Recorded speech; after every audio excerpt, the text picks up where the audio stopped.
This week we got dibs on Glenn Davis and Audrey Francis, co-artistic directors of the iconic Steppenwolf Theater. An institution of the Chicago theater scene, now the Steppenwolf celebrates its 50th year with a compelling lineup of plays both old and new. This anniversary begins with a poetic and painful play by ensemble member Rajiv Joseph, Mr. Wolf, which opens on the 11th of September. This season also features a brand new comedy play, Feet, and a revival of the classic tale told by the villain of the piece, Amadeus. Both have a long and eclectic career as working actors.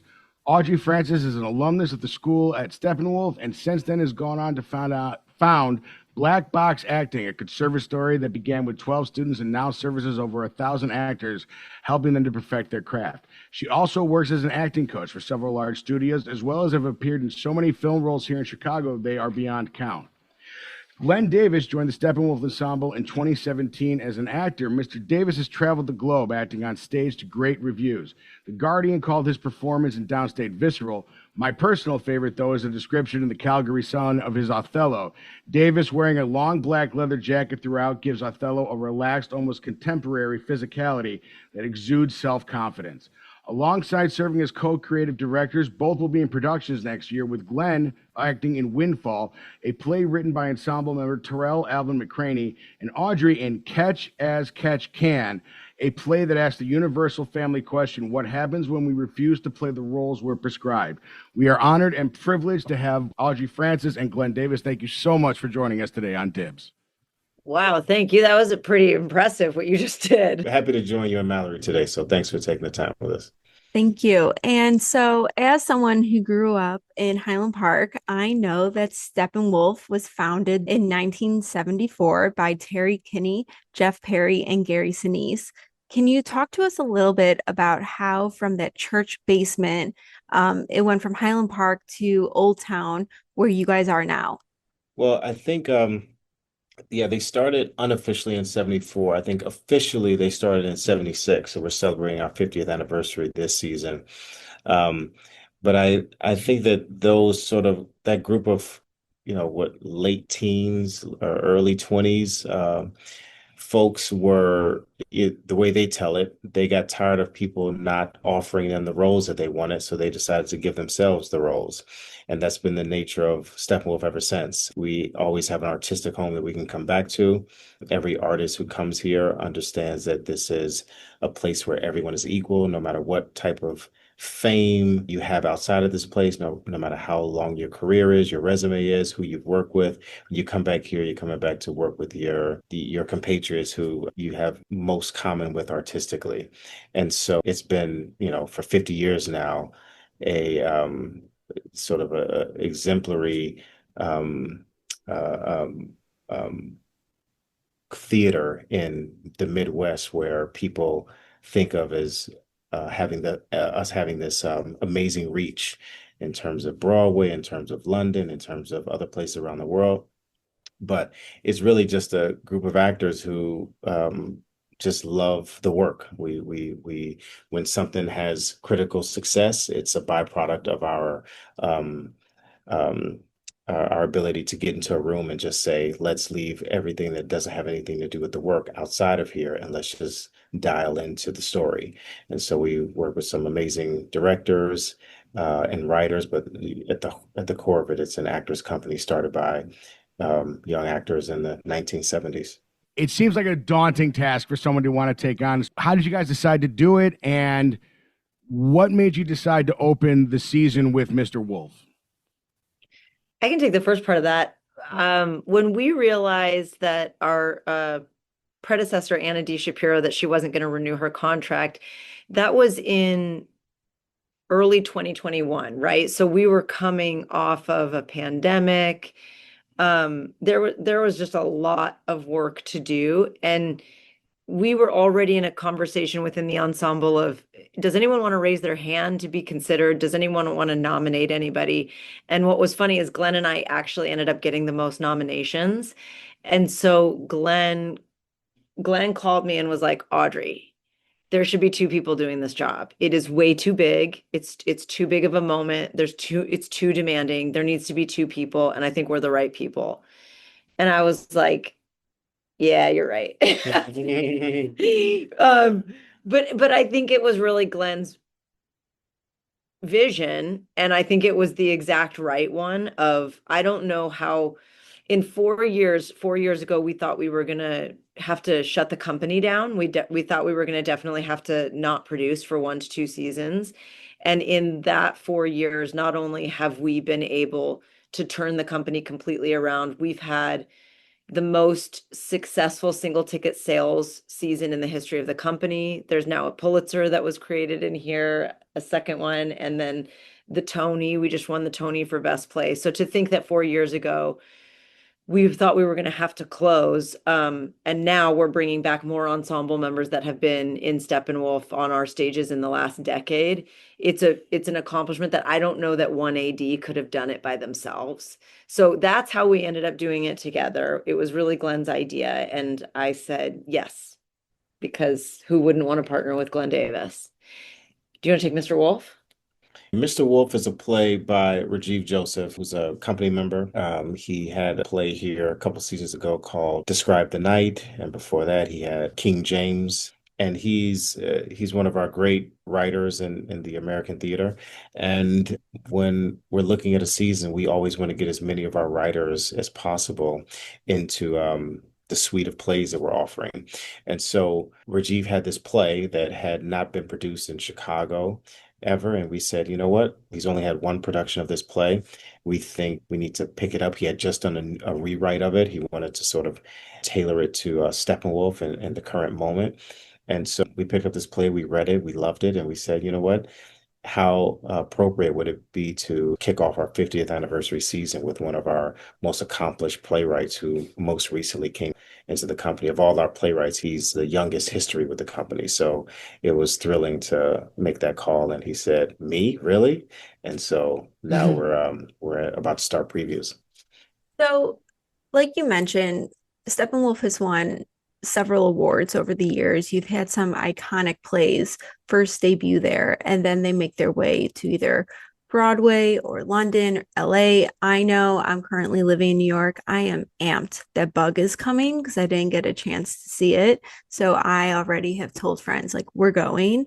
But when it comes to what you guys decide, how do you decide whether or not a show is going to grow out and outside of Steppenwolf, or is it just like one production at Steppenwolf? Well, there are a few ways in which you see a play outside of the Chicago market that started as Steppenwolf, and one is a co-production, another is a transfer. So with Bug, that was a play that played in 2020 that we brought back. It was our first play we brought back in 2021 after the pandemic, and there was talk of it even back then of it moving to New York, but I think circumstances around Broadway being closed down and what the sort of financial metrics at play at the time made it feel like it wasn't viable for not just Buck, for a lot of different shows that were that deserved a right to come to New York, but you just the environment just wasn't right. So a few years later, audiences have come back. Broadway just had its biggest season ever this past season Which Purpose broke the record at the Helen Hayes. because Audrey programmed it. And I think that it was the right time. And so now that play gets a second life, or really a third life, but a new life in a different market. So it'll be in New York, they start rehearsal in December. But I think that it was the right time for a play like that. Other times, we did a play this past season called Noise is Off that Audrey was in. It's a play that was a big comedy, maybe the most revered comedy in theater, in American theater, well, actually in English in the English speaking language. It's a big farce. And so we did this play because we felt like in the time in our country we were dealing with the election and the potential outcome that no matter which side you were on, you felt like the other side was so far, we were so far apart. So we said we need to just make people laugh. We need people to come in and just have a good time. And so that play did great numbers for us. And at the same time, we thought to ourselves, we have a partner over in Los Angeles in the Geffen Playhouse where Terrell Alvin McCraney, who's an ensemble in Steppenwolf. He is the artistic director there. And so we called him up and said, hey, would you want to co-produce this play with us? And so we did exactly that. It was half Chicago actors, half Los Angeles actors. And so it played here in Chicago, and then it went to the Geffen Playhouse in Los Angeles. And it's always a great way to have our company members featured in another market by doing a co-production. And you hit on something that I'm curious to explore. You mentioned the comedy that Audrey was in was kind of, you wanted to make everyone laugh because of what was happening, like culturally. How often does culture end up seeping into the plays you guys decide to bring to the stage? Because I know that art is just, a lot of artists use what's going on in their life or what's going on around them to like tell a story. And with what we've gone through in the last, I want to say like 9 years, 10 years, more or less, from Obama leaving to where we are now, like everything's really changed and kind of escalated. How often do you see those kind of cultural moments and feelings seep into the work? I think art is so subjective, right? So everyone's going to have a very different answer, and Glenn and I could have a different answer. But I think in the last 15 years, I feel like many artists and artistic institutions have been grappling with what their responsibility is as cultural citizens, right? And some people have been, deciding we're making art that is a commentary and a call to action, and some artistic organizations have changed what they're doing over time. What I'll say for myself is like, I think what Steppenwolf is extraordinary at doing is putting human beings on stage in extraordinary circumstances, and every human on stage is trying to live with the utmost honesty and bravery that they can as a human being. And so what happens, regardless of what the circumstances are of that play, if you watch human beings traffic in honesty and bravery, it's going to do something to every individual based on their collective and respective experiences, right? So I would say that I don't think Steppenwolf is in the business of commenting on any sort of social moment. I think we're in the business of exploring human beings under extraordinary circumstances and seeing what that does to a group of 500 live audience members every night, because every night, like, purpose would hit certain audiences very differently. Noises off, people would laugh at different things. And so I don't want to ever think that I have the power to think that how someone is going to ingest or digest what we're doing. We're just trying to create great art with magnificent human beings on stage. I think that's such a powerful answer and really explains almost like what Steppenwolf is about. It's like you're watching these individuals who are just so phenomenal at their craft, and you're feeling whatever you're feeling from what you came into the theater and when you leave. One more last question, and then I'll let Nick like talk because I was very excited to talk to you guys. August Osage County. That is such a powerful performance. It was later made into a movie. When you think about those performances, like those plays, when you're previewing them or the first like few nights of opening, can you tell which ones are really like those standout ones? Not saying that there's ever like a bad one, but there's some that people might remember a little bit more or that really speak, and are those that you'll see later on in film, more or less, or continuously growing or being brought back? I think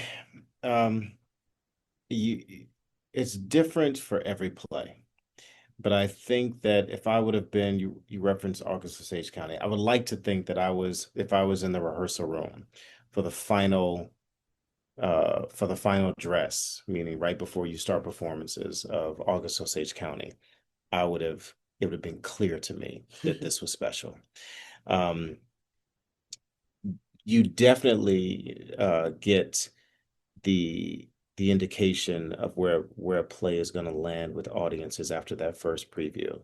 You see what's funny that you didn't account for. You see what things might have been missed that you thought were pretty clear. Like you get a chance with that first audience to really see, they're the barometer for you. Like, okay, we have a play or we have a lot of work to do, right?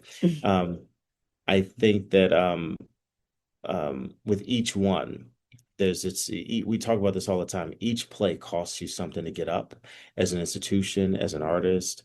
And each one has its own personal little journey. Like, we have this play. It's ephemeral. Like you have it and it lives. It's a living, breathing thing nightly, and then it goes away, never to be duplicated again. And so I think when you're in it, it's hard for you to tell because you can be loving it. I've done plays where it's like, oh, this is hitting on every level. We got this. And then people come like, oh, it's cool. It's cool. Yeah, it's solid. It's solid. And then something else, we just had a friend who said, he's doing this play currently and he's like, audiences are going crazy for it in New York. And he's like, yeah, it's cool. It's solid. I'm having a decent time. So you just never know. But I mean, you when you say August, that's something that is, that's one of the great plays in the English speaking language. Just so happened to be written by Tracy Letts, who's an ensemble member, and he created a masterpiece. And so I would like to think at this point in my artistic career, I'll be able to spot that before previews even started and say, we have something special. But sometimes you do need the audience to tell you where you're landing artistically. I'll cheat with that answer. Oh, it's great. You mentioned, you guys we're talking about debuting new plays and everything. This year, you guys are debuting Feet by Carmen Esposito, which I'm looking forward to learning more about. When you have somebody come to you with a play that they're calling a comedy, but it's dealing with such heavy issues, does it become a collaborative process, or does somebody like Carmen Esposito, is their vision already fully realized and you're just helping her execute it? Yeah, so Carmen is coming as a part of what I'll call our presenting series. So there's the series that Steppenwolf produces, which are, Glenn and I and our artistic team will program it, and then we steward the play from play to stage. Our presenting series is where we get to partner with artists that we deeply respect and admire, who they have their own essentially fully baked production that we feel gratitude that we get to host. So really, we're just partnering with Carmen. We're so glad to have Feet here. And Carmen will work with our production team and, of course, our marketing and our audience services. And we'll just do our best to host and present Carmen. But yeah, we're all really excited to have that show here. And another production. I just wanted to hit some of the stuff that's coming up this year so you guys let people know so they can get excited and go. One of the big shows this year is Amadeus. You guys are doing a revival of Amadeus. And I know that's the one that is directed by Robert Falls, correct? Right. Yes. So that's part of a partnership that the Steppenwolf and the Goodman Theater have. And I'm wanting to know, first off, when you're planning to do a show like Amadeus, the expectations from fans, especially somebody like me who grew up more with movies than I did with plays. You have an expectation going in for certain moments of the film in a way that it resonates, but it's also a 40-year-old play. What's the discussion as far as keeping it, you're honoring the moments, but to modernize it for the audience that's going to be coming to see it at the Steppenwolf? Well, I think that a lot of that falls on Bob Falls. And he's a very accomplished and acclaimed director who's directed all over and clearly knows what he's doing after having done our job for, I want to say, 35 years. 35 years at the Goodman Theater. So we're very lucky to have him shepherd this play for us. We programmed this play because we loved it. We read it and we thought this is a big title that everyone knows because of the movie. I think you come in with certain expectations because you've seen the movie. And I think that the play, while it has very similar story points as the movie does, is slightly different. And so I think part of the intrigue would be, how are they going to take that, what I've seen on screen, and put that in a live stage version. And we were excited to go on that journey with him. I think that many times if you have something that's a known title, like most people who around the world who've ever seen Hamilton, most people have seen it on the movie, in the movie version. So now you get to go, or you've seen on Disney Plus, I should say, the stage filmed. But now, if you go to New York and see it on Broadway, you get an entirely different experience. And so we're doing it in our ensemble theater, which is our newest theater. It's a 400-seat theater, and it's in the round. So you get to experience this music, you get to experience this story, and be fully engrossed in the visual nature of it and the experience, the theatrical nature of it, sitting right there in the theater. So we thought that this would be a perfect marriage between our theater and this the nature of this play. Throughout this interview, you've mentioned ensemble members. And for our listener who maybe this might be like their first time going to theater or they don't know that much, can you just describe a little bit of what that means and how you become a member? Yeah. You want to be a member, Mallory? Um, Or friend? I'll be like listen, I'm happy to promote. You don't want me acting. I'm happy to like promote you guys, market. That's where I'm at. But I, on the yeah. other hand, have so much untapped emotional pain. I would love to be an ensemble. We're yin and yang, him and I. So yeah. I'll start by saying what's so unique about Steppenwolf is the ensemble, and that it's primarily made up of actors. The actors, members of the ensemble, they sit on our board, and members of the ensemble are always the artistic directors. And the reason for that is because Steppenwolf always wanted to put the artist in the position of power, which is unlike a lot of other institutions in our country. And so that's one first big difference, is that we believe that the actors are a priority. And a lot of times in other engagements, the actor can sometimes feel like the lowest priority. And so I would say that is unique to Steppenwolf, right?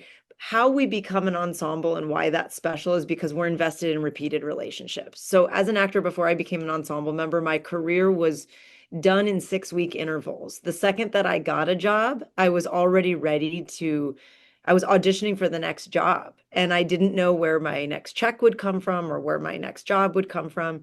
And the thing with Steppenwolf is once you become an ensemble member, we say, hey, we're committed. Steppenwolf is committed to your career, and we hope that you're committed to Steppenwolf's longevity. And so there's already this long-term relationship that is an anomaly in the artistic industry.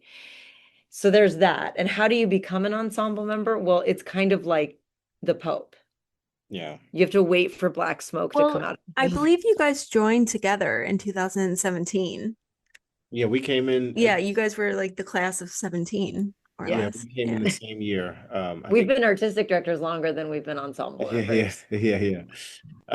I think that Audrey was made ensemble member first before I was, like the early part of maybe like January, February of Mhm. 2017. And then I came in like May, something like that, April, May. And we had done a play together the year before. Was it? I have it written down actually somewhere. Hold on one second. Now I'm going to embarrass myself and not be able to find it. No, You got older. yes, we did. You got older. And we didn't really know each other at the time because neither one of us were members of the company. And so we did this play and we just really got along really well. We got in trouble for talking during rehearsal. I mean, you guys seem to have a wonderful working relationship. I've done interviews with two people before, and just the way you guys are able to switch back and forth, it's clear you guys have a great working chemistry. So I imagine the theater's in great hands this year. She's amazing. She's the best work wife anyone could ever ask for. She's amazing. But we did that play together and we knew then that we had a special connection as friends. And then when the time came around for artistic director to be chosen and we got the most votes, the two of us separately, it felt like, oh, this would be a wonderful artistic marriage. And so we there's a give and take that you have to have with a artistic partner. and if you're running a theater together. And I think we work really well and we balance each other out. So it's been great. So we're in year 5. It's gone by so quick. We are the Chicago podcast, DIBS, a presentation of Chicago history, available where you can get your podcast now. And I wanted to ask you, Mr. Davis, as far as you grew up here, you lived here, but you've traveled and acted everywhere. Is there a difference in audiences in different cities? And is there something about a Chicago audience that you look forward to more than anywhere else in the world? Or is that something I'm just hoping for because I'm a meathead homeboy? I think there is definitely a difference in Chicago. I think that the places I've worked most frequently outside of Chicago are Los Angeles and New York. I would say Los Angeles, all due respect to that town, it's not a theater town. So it's primarily based in film and television. So you going to see a play as a novelty in that place. Most people, don't go to theater in the same way that you do in Chicago and New York, which are true theater towns. So it just feels differently. You just feel differently as an artist. And Audrey just worked in LA, so I'll be interested to hear her take on that. And then in New York, I think, and I said this, I was doing an interview the other day, and I said the thing that makes New York so special for me is that New York is a place in which you go to present work. It's so we sort of think of it in terms of entertainment as the sort of the center of the universe, and so you go there to show what you've been working on. It's like, okay, we did something special in this other market, and then we're bringing it here. I think for me, the most satisfying place to do theater is Chicago, because whereas you go in New York, the audience is sitting there going, prove it, show me. In Chicago, it's like, let's have a great time. This is why we do it. We do it for you. We do it. We're doing it about you. We're doing it for you. We're holding the mirror up to you. It's the expectation is that you just do the work. And so we focus on that completely. It's funny. We've been workshopping how to put out a mission statement. What are we exactly? And that right there, Chicago's here to have a good time, seems like the perfect metaphor for what we're basically trying to get across here. So thank you for that. Before we move into the ending parts of our show, I do want to ask you both about plays you have upcoming in the next year. I know, Glenn, you're going to be in Windfall April 9th through May 31st. Yeah. Can you tell us a little bit about that play? And also, it doesn't debut until April. Are you already trying to learn lines and get ready, or is that something that you start a little bit later in the year? I'll start later in the year. I can't even think about that play just yet. But I think that Windfall was a commission by Steppenwolf for Terrell Alvin McCraney, who's a amazing artist. He's also a member of this company.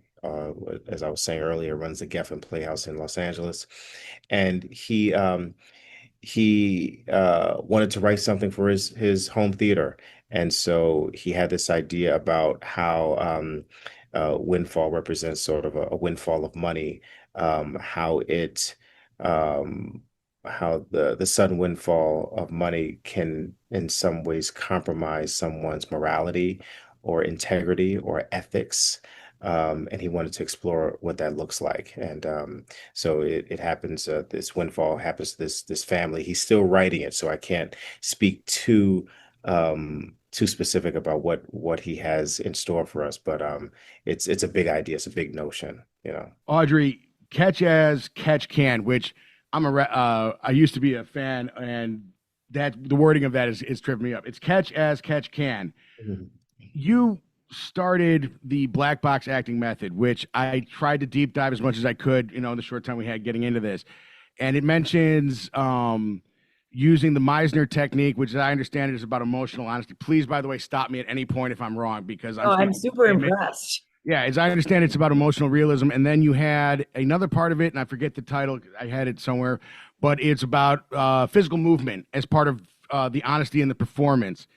From what I read of this play, it does feel like if you're playing two generations of a character, which the play, for just to let everybody know, it's about a family, and each actor is playing two roles of different generations.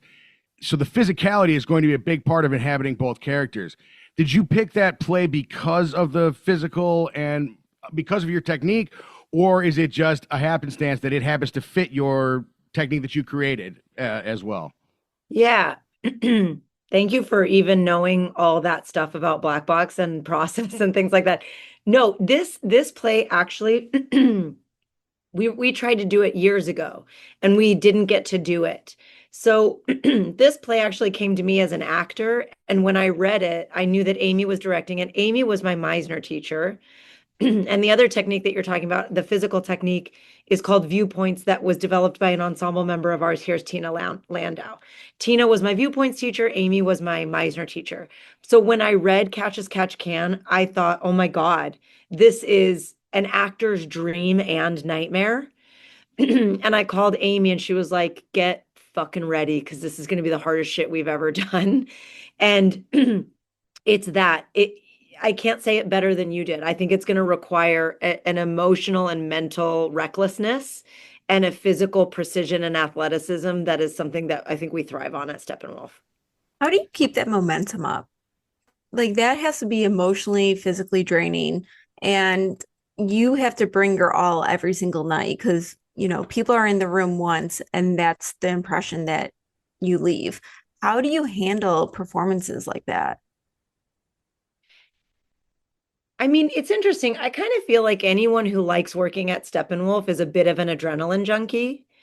And so like it feels a little like Pavlov's dog to me. Like we're here working our day jobs all day and then we'll go do a play at night.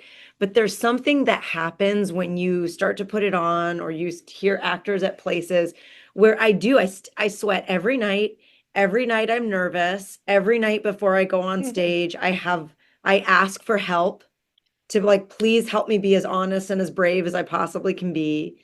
Before we dive into the final 5 questions, what would you say to those who are going to listen, who have maybe taken the bus past Steppenwolf, walked past it, and really want to be an actor and, you know, are getting that criticism or that feedback? Like, how do you keep going knowing that that's what you truly love? Like, what would you tell those up and coming actors? If you can think of anything else that you could do and be reasonably successful at and be satisfied with in your life, go do that. Because acting is hard. The business of acting is hard. The executing of it is hard. But if you love it, if it's the only thing you can see yourself doing, or one of the only things, and you have to go on this journey, then do it. But give yourself fully to it. It's not a 9 to 5 job. It's every day. It's 24 hour, 24/7. You're thinking about it. You're doing something daily to pursue the thing itself. And the payoff is immense, whether that's monetary success for some people or artistic success for others, or just the doing of it. And if some folks go, I never saw myself having a day job. I'm an actor. Or I wanted to go to Hollywood. I'm an actor. Or I just love being in a room collaborating with artists. I'm an actor. And so yeah, I love what we do, but it takes a lot of fortitude. So My high school radio teacher told me if you want to make money, don't do radio. You know, it's the same thing. I get the idea. If you love it, there's nothing else. I've tried to work every other job I could think of, and I somehow keep coming back to here. So, thank you very much. Thank you. Audrey, what would you say? I would say consider the alternative. And if you don't feel alive, then I would rather feel high highs and low lows as long as I feel alive versus going on autopilot, feeling like I'm doing the alternative because the other thing was too hard. So like winning and losing matters, but accepting the challenge is the most important thing. And so anytime I always tell actors, like, it's okay if you quit. I've quit acting 40 times, but then I always leave myself open to inspiration to come back, because when I consider the alternative, a life without this doesn't feel like my life. It doesn't feel like I'm living. Well, we just want to thank you both so much for taking time. I know you guys are busy. We end with like a speed round of questions, so don't overthink them. They're all Chicago based. The first one, ketchup on hot dog, yes or no? No. Yes. Oh, Glenn's my guy. Mine too. Mine too. It's okay. arrogant to tell me what I can have on my hot dog. Cubs or Sox? Good. This is Cubs. Cubs. Okay. Favorite neighborhood in Chicago? Chatham. I'm in Fulton. Bougie ass Fulton. Works. What's your favorite season in Chicago? Summer. Summer. Easy. Yeah. Summer Chicago is my favorite season on the planet. And then lastly, why do you love the city so much? Audrey Francis lives here. Your work wife. Because of Glenn. Yeah, my work wife. It's a center of culture. It's a cultural hub. It has everything you want a big city to have. It is the quintessential American city.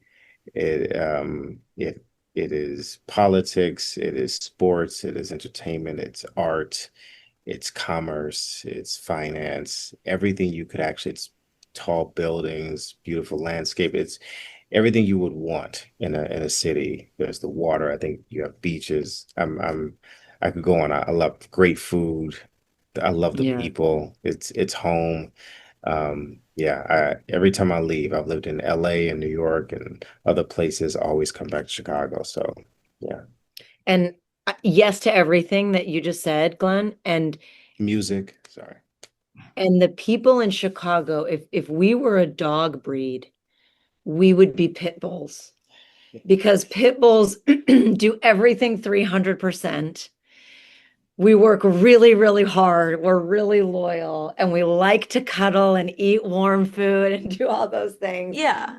Like do everything 300%. So like whether we're watching sports, watching theater, eating food, being out in the sun, partying at a music festival, we're doing it all the way. Chicago just wants to have a good time. Yeah. Yes, we do. Well, thank you to you both so much. For listeners, we are going to be continuously updating you on Chicago history about the upcoming shows, and we'll put a lot of this information in this episode show notes. So again, please support local theater. Go. If you have never been before, you got nothing to do, go to a show one night or, a matinee. You never know what you'll see on the stage.